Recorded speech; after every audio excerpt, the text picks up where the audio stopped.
Hey everyone, welcome back to the channel. Today we are going to solve an interesting backtracking problem that is letter tile possibilities.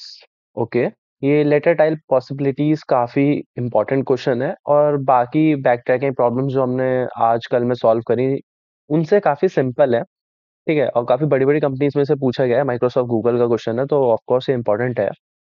ठीक है, तो इस question में क्या है कि हमें बोला गया है कि हमारे पास कुछ नंबर ऑफ टाइल्स होंगी। ठीक है, जिसमें से हर टाइल के ऊपर एक लेटर लिखा होगा और हमें उस लेटर से क्या करना है, हमें अलग अलग सीक्वेंसेस उससे जनरेट करने हैं और इन सीक्वेंसेस को काउंट करना है और उस चीज को हमें रिटर्न करना है। ठीक है, तो जस्ट लाइक आपने अगर एक गेम देखा हो, एक स्क्रैबल नाम का एक गेम होता है। स्क्रैबल जिनको ना पता हो मैं थोड़ा आपको रिलेट कराता हूँ। आपने देखा होगा एक बोर्ड सा होता है उसमें और अलग अलग ब्लॉक्स होते हैं वर्ड्स के, लेटर्स के, जो हम उसमें प्लेस कराते हैं और ट्राई करते हैं कि एक मीनिंगफुल वर्ड बनाए, मतलब अलग अलग वर्ड्स बनाने की उससे कोशिश करते हैं। ठीक है, उसमें छोटे छोटे ब्लॉक्स होते हैं लेटर्स के और उसे पुट कराते हैं, अलग अलग मीनिंगफुल वर्ड्स जनरेट कराने की कोशिश करते हैं। ठीक है, कुछ सिमिलरली ही हमारा इसमें काम है। हमें भी क्या करना है, हमें क्या करना है, हर टाइल पे एक अलग अलग लेटर लिखा हुआ है, उसे भी कुछ इस तरीके से अलग अलग उसे सीक्वेंसेस जनरेट करने हैं। मीनिंगफुल हो ना उससे कहने में मतलब नहीं है, बस उससे अलग अलग सीक्वेंसेस जनरेट करने हैं। और इस क्वेश्चन का मेन पार्ट क्या है कि आपको जो रिपीटेटेड सीक्वेंसेस होंगे उन्हें काउंट नहीं करना है। जैसे अगर मैं यहाँ बात करूं तो यहाँ तो चलिए ठीक है, ये ए, ये बी, ये ए आगे सीक्वेंसेस बन गए। बट हो सकता है कि जब ये ए बी में जनरेट कर रहा था, हमने ए को एक बार ही लिया है।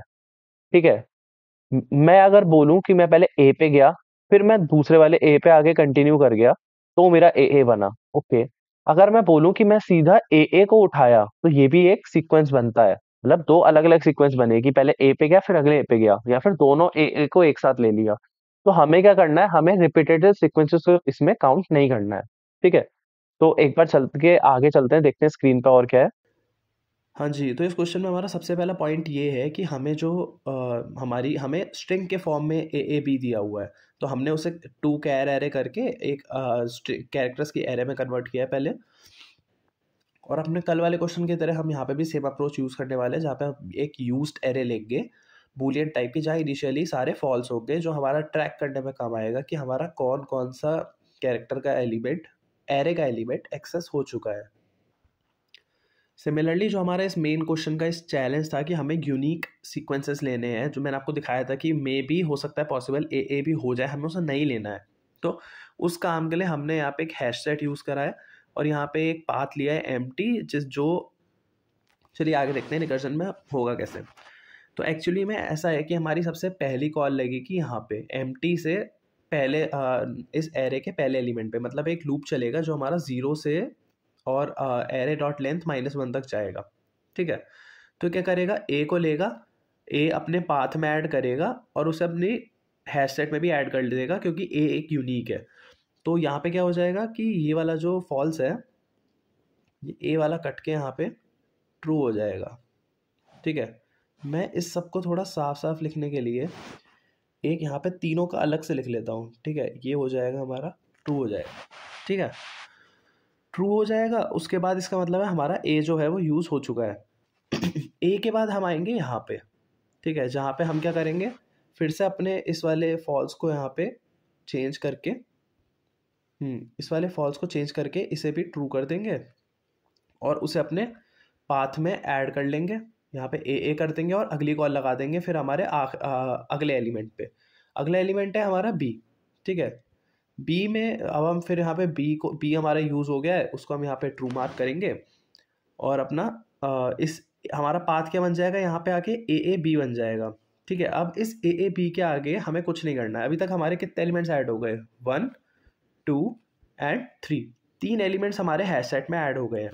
ठीक है, अब उसके बाद हम यहाँ से अब हम आगे कुछ नहीं कर सकते, हमारा एक सीक्वेंस बन चुका है, तैयार है। तो हम यहाँ से बैक ट्रैक करना शुरू करेंगे। बैक ट्रैक करेंगे पीछे की तरफ, ये पिंक कलर के एरोज दिखा रहे हैं बैक ट्रैकिंग। यहाँ बैक ट्रैक करेंगे तो यहाँ पे क्या होगा, अपने बी वाले को यूज वाले एरे में से जाके फिर से हम फॉल्स कर देंगे। तो इसको हम यहाँ से हटा देते हैं, ये हमारा फॉल्स है अभी भी। ठीक है, तो अब इसके बाद क्या होगा, इसके बाद हम यहाँ पे आए, यहाँ से अभी भी जस्ट अ सेकेंड। हम्म इसके बाद हम यहाँ पे आए, पता नहीं है दोबारा कैसे आ रहा है, चलिए कोई बात नहीं, यहाँ पे ही इसको फॉल्स कर देते हैं। ठीक है, ये फॉल्स हो गया। हाँ जी, तो इसके बाद अब फिर ऊपर वापस बैक ट्रैक करेंगे। ठीक है, तो यहाँ बैक ट्रैक करेंगे तो हमारा आएगा ए, और इस वाले ए को भी हम क्या कर देंगे, मार्क कर देंगे, क्या मार्क कर देंगे, फॉल्स मार्क कर देंगे। ठीक है, इसे फॉल्स मार्क करने के बाद अब हम आ गए हैं इस टाइम ए पे। ठीक है, अब ए पे, ए वाले पॉइंट पे दोबारा लूप चलेगा। अभी हमने ए को ऐड करा था लास्ट टाइम, अब हम किसको ऐड करेंगे, बी को। ठीक है, अच्छा मैंने यहाँ पे ए दोबारा क्यों नहीं लिया, क्योंकि वो एक रिपीटेटेड सीक्वेंस हो जाता। तो हम यहाँ से जाएंगे नीचे और किसको ऐड करेंगे, अपने बी को ऐड करेंगे। ठीक है, तो एक बार दोबारा बताता हूँ, एक्चुअल में यहाँ पे पहले से ए है, और ए मेरा एक सीक्वेंस में ऑलरेडी अपने हैश सेट में ऐड करा चुका हूँ। तो अगर मैं यहाँ से इस वाले ए से दोबारा ए पे जाऊँगा तो वो जस्ट एक रिपीटेटेड सीक्वेंस होगा जो हैश सेट अपने आप हटा देगा। तो ताकि ट्री कॉम्प्लेक्स ना हो, मैंने इसलिए उस पार्ट को ऐड नहीं करा है, मैंने डायरेक्ट यहाँ पे ए के बाद सीधा बी पे मैं आपको लेके जा रहा हूँ। ठीक है, तो हम यहाँ पे बी पे आ गए हैं, तो बी को क्या मार्क कर देंगे, यहाँ पे हम बी हमारा यूज़ हो रहा है तो हम बी को ट्रू मार्क कर देंगे। ठीक है, बी को हम ट्रू मार्क कर देंगे और उसे अपने हैश सेट में ऐड कर देंगे। ठीक है, तो अब क्या हो गया, ए बी आ गया हमारे पास। ए बी के बाद अगले पार्ट पे जाएंगे, वो चेक करेगा ए अभी भी हमारा यूज्ड है, लेकिन ये वाला ए जो है वो अभी हमारा यूज नहीं है, तो इसका मतलब हम इसको अपने सीक्वेंस में ऐड कर सकते हैं। तो यहाँ से हम किसको ऐड कर देंगे, ए बी ए को ऐड कर देंगे। ठीक है, ए बी ए को ऐड हो जाएगा, तो और यहाँ पे इस वाले फॉल्स को हम यहाँ पे ट्रू कर देंगे। ठीक है, अब यहाँ ए बी आ गया, यहाँ से ऊपर बैक ट्रैक करेंगे, कुछ नहीं कर सकते, क्योंकि अब यहाँ पे आए ए बी, यहाँ पे भी हम कुछ नहीं कर सकते, तो फिर से हम बैक ट्रैक करेंगे। अब हम दोबारा से ए के पास आ गए, अब ए ने ए के साथ सीक्वेंस भी बना लिया और हमारे बी के साथ भी सीक्वेंस बना लिया। तो अब ये भी कुछ नहीं कर सकते, तो हम यहाँ पे जाएंगे अपने एम्प्टी वाले एलिमेंट पे, और वहाँ से फिर अगला हमारी कॉल लगेगी डायरेक्ट बी पे, मतलब हमारे तीसरे एलिमेंट पे। तो हमें क्या करना होगा, सबसे पहले हमारा काम होगा कि ये तीनों फॉल्स हो जाएंगे। ठीक है, तीनों फॉल्स हो जाएंगे, तो मैं यहाँ से इन सबको हटा देता हूँ, ये हमारे अब तीनों फॉल्स हो गए। ठीक है, तीनों फॉल्स हो गए। अब इसके बाद हमारी कॉल लग रही है बी पे, तो बी पे कॉल लग रही है, तो बी क्या हो जाएगा, बी को ट्रू मार्क कर देते हैं। बी हमारा ट्रू मार्क हो गया। अब इसके बाद हमारा लूप चलेगा दोबारा, वो पहले चेक करेगा क्या ए हमारा यूज है, ए वो बोलेगा नहीं आपका ए तो है फॉल्स, तो अभी यूज़ नहीं, हम उसे यूज़ कर सकते हैं। तो हम क्या करेंगे, इस वाले ए को भी यहाँ पे हम अपना ट्रू मार्क कर देते हैं। ठीक है, अब इस ए को ट्रू मार्क कर दिया। अब इसके बाद हमारी कॉल जाएगी अगली, अब हमारा बी ए ऐड हो चुका है हमारे हैश सेट में। बी ए के बाद हमारा आएगा अगला अगला अगली कॉल पे जाएंगे, जहाँ पे हमारा पाथ में क्या ऐड हो जाएगा, बी ए, क्योंकि हमारा ये वाले ए अभी भी फॉल्स है, तो लूप चलेगा, वो देखेगा ए तो भैया यूज़ कर लिया है आपने, लेकिन ये वाला ए यूज़ नहीं है, इसलिए यहाँ पे क्या ऐड हो गया, बी ए। तो यहाँ पे हमारा ये वाला क्या ऐड हो जाएगा, ट्रू हो जाएगा, और बी ए आपका हैश सेट में इंक्लूड हो जाएगा। अब इसके आगे और कोई कॉल नहीं लग सकती, तो हम क्या करेंगे, बैक ट्रैक करेंगे। अब बी ए से कोई कॉल नहीं लग सकती, तो यहाँ क्या करेंगे, कॉल बैक करेंगे। ठीक है, फिर यहाँ से भी नहीं लग सकती, तो वापस ऊपर आ जाएंगे। अच्छा, आप लोग सोच रहे होंगे कि हमने यहाँ पे बी ए है, लेकिन यहाँ पे हम एक और कॉल लगा के बी ए बी भी तो कर सकते थे। अच्छा, बी ए बी आप बना ही नहीं सकते, क्योंकि आपको एलिमेंट्स क्या दिए गए हैं, दो ए दिए गए हैं और एक बी दिया गया है।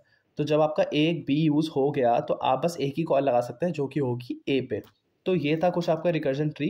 अब हम बात करते हैं इसकी आगे कोड में कि ये काम करने कैसे वाला है। हाँ जी, तो अब कोड की बात कर लेते हैं। तो हम आज वाले कोड को ना एक्चुअली अपने वो होता है ना एक base my work my faith वाला मॉडल टाइप होता है, ठीक है, उस हिसाब से करने की कोशिश करेंगे ताकि अंडरस्टैंडिंग और बढ़े। तो चलिए कोड की तरफ चलते हैं। तो इसमें हमारा सबसे पहला काम क्या था कि हम एक कैरेक्टर एरे बना लेते हैं। ठीक है, नाइन नाम दे लेते हैं उसका, टाइल एरे दे लेते हैं। ठीक है, ये हो जाएगा tiles dot to char array. ठीक है, एक हमने टाइल एरे बनाई है, और हमने वहां और क्या चाहिए था, एक हमारी बूलियन चाहिए थी यूज, जिसका साइज हमारा रहेगा टाइल्स डॉट लेंथ के बराबर। ठीक है, इसके बाद हमने वहां पे एक चीज और यूज करी थी, वो थी हैश सेट, ताकि हम केवल यूनिक अपने सीक्वेंसेस को स्टोर करें। ठीक है, स्ट्रिंग टाइप का ये हो जाएगा। क्या नाम दें इसका, सेट दे देते हैं। सेट नहीं, कुछ सीक्वेंसेस ही दे देते हैं। न्यू, ठीक है। एक अपना अलग से फंक्शन बना लेते हैं बैक ट्रैक नाम का। बैक ट्रैक को हम क्या क्या देंगे, एक तो देंगे टाइल एरे, एक अपना यूज दे देते हैं, और एक हमने वहां पे देखा था, हम पाथ ले रहे थे, एम्प्टी पाथ, जहां से हमारे सारे सीक्वेंसेस जनरेट हो रहे थे। एक वो दे देते हैं, और अपना ये हैश सेट देते थे जिसमें हमारा रिजल्ट स्टोर होगा। ठीक है। और हम क्या रिटर्न करने वाले हैं यहाँ से, इंट में मांगा है, मतलब उसका साइज रिटर्न करना है हमें सीक्वेंसेस का। Sequences dot size. ठीक है। अब हम अपना अगला फंक्शन बनाते हैं।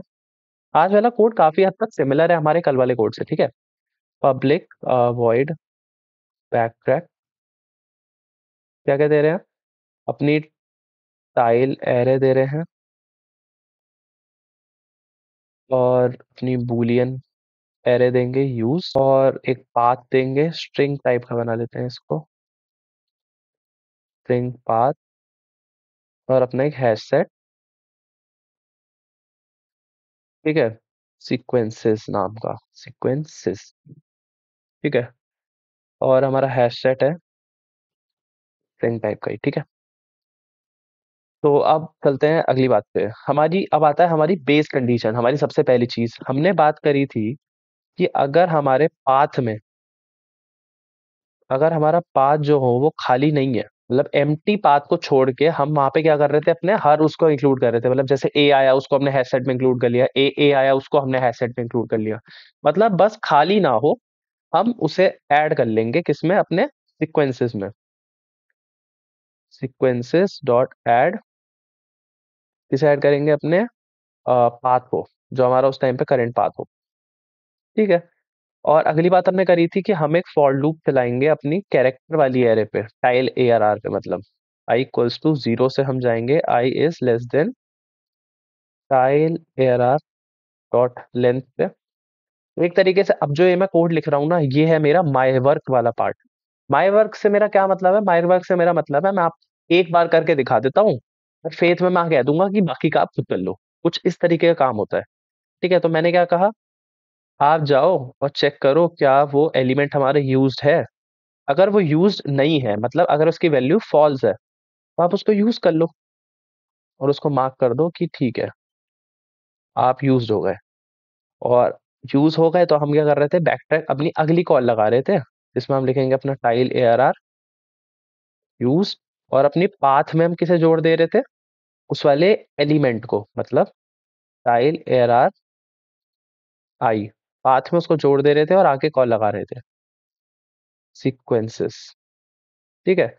और जब आप बैक ट्रैक कर रहे होंगे, मतलब जब आप यहाँ से रिटर्न करेंगे, इस वाली लाइन से रिटर्न करेंगे मेरा मतलब है, तो हम क्या करेंगे, उस वैल्यू को हटा देंगे ताकि हम अलग अलग सीक्वेंसेस जनरेट कर सके, उसको हम फॉल्स मार्क कर देंगे। ठीक है। बस इतना ही काम था, हो गया सारा काम। और बस ठीक है, रन कराते हैं, पहली बार में ही चल गया है। सबमिट करते हैं। ठीक है, परफेक्टली फाइन कर रहा है, ठीक ठाक रन टाइम है। ओके, दैट्स ऑल, ये इसका सिंपलेस्ट सॉल्यूशन था। ठीक है, होप सो आपको अच्छे समझ में आया होगा, और अगर समझ में आया हो, थोड़ा बहुत भी हेल्पफुल लगा हो, तो please do like and share, काफी मोटिवेशन मिलती है उससे। Thank you.